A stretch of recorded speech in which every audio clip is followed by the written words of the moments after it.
In other news, French President Emmanuel Macron is to head to Mayotte this week, where he's set to declare a day of national mourning.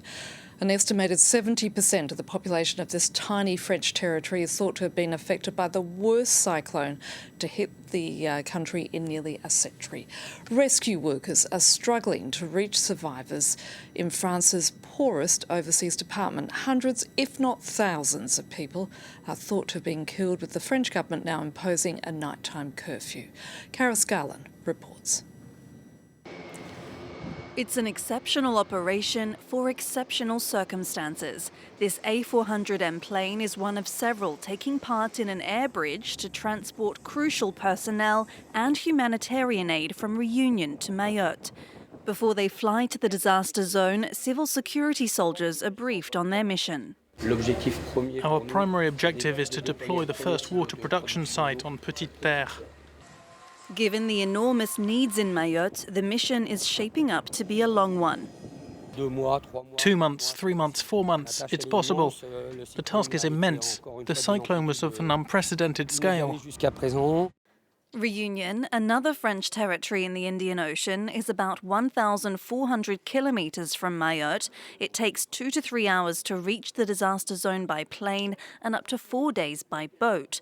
The Marion Dufresne, a scientific exploration ship, will also deliver supplies.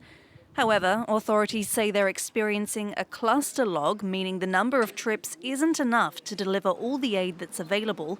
It's the case for these Red Cross pallets that are waiting at a warehouse in Réunion. The site director hopes they can leave this week, but there are no guarantees. Here we have plastic sheets to cover the roofs of houses. We also have kits for rebuilding homes, so we can get back to work on temporary shelters.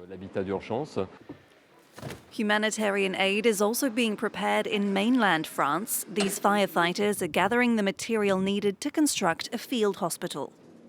Given the situation on the ground, we're going to take in all the patients in intensive care. With trips set to ramp up in the coming days, hundreds of tons of material is expected to make its way from Réunion and mainland France to Mayotte.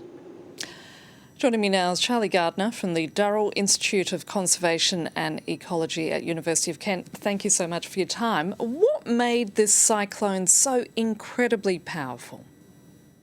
Well, there has been, as a result of climate change, which is driven by burning fossil fuels, there's been incredible heat throughout the Western Indian Ocean over the course of this year. And when there's more heat in the water, that drives that puts much more energy into weather systems. It puts much more humidity into the atmosphere.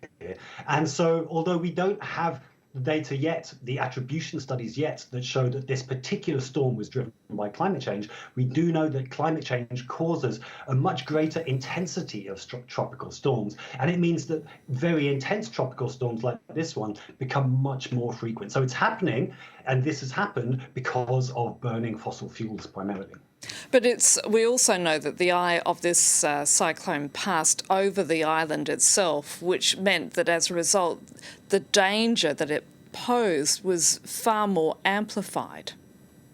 This is exactly right. And what this tragic example shows is that the impacts of climate change aren't just about the severity of the extreme weather. They're also about our resilience as human societies and our capacity to withstand this weather. Now, Mayotte is one of the poorest islands in the world, as we're seeing on our images now.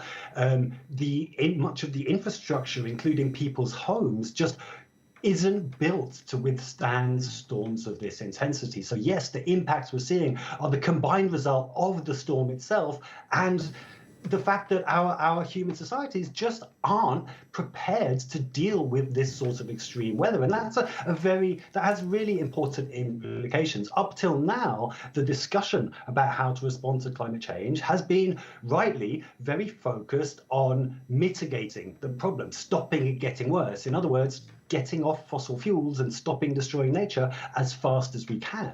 What this storm and other things show is that we also need to prepare ourselves in a second way. We need to adapt to the changes that are coming. And, this isn't a future problem. This is happening right now. And there are impacts that we simply cannot avoid. So whilst we do need to increase the focus on decarbonisation, we also need to rapidly redouble our efforts on preparedness and adapting to these impacts that are now inevitable. And as you pointed out, Charlie, this is France's poorest territory, many of those people living in shanty towns, and the devastation caused by this cyclone surely must be a wake-up call for authorities, as you pointed out, to do more for people impacted by climate change. But what exactly needs to be done? Well, we need to do two things. We need to rapidly transition away from burning fossil fuels as our main energy source, and we need to stop destroying nature through agriculture, primarily through the production of meat. Now, as you pointed out, there is a huge inequality issue here. There's a huge justice issue here. The people who are suffering on the front lines in Mayotte and elsewhere are some of the smallest contributors to this problem. It's some of the policies of the French government and other governments of industrialized nations, the policies of French fossil fuel companies like Total, and the high carbon lifestyles of people on mainland France that are driving this problem, and not the people of Mayotte. So I do really hope that you're correct, that this does serve as a wake-up call, because of course the people in Mayotte do not have the power to change this situation for themselves. It's only those in Europe and industrialized countries that really have that power.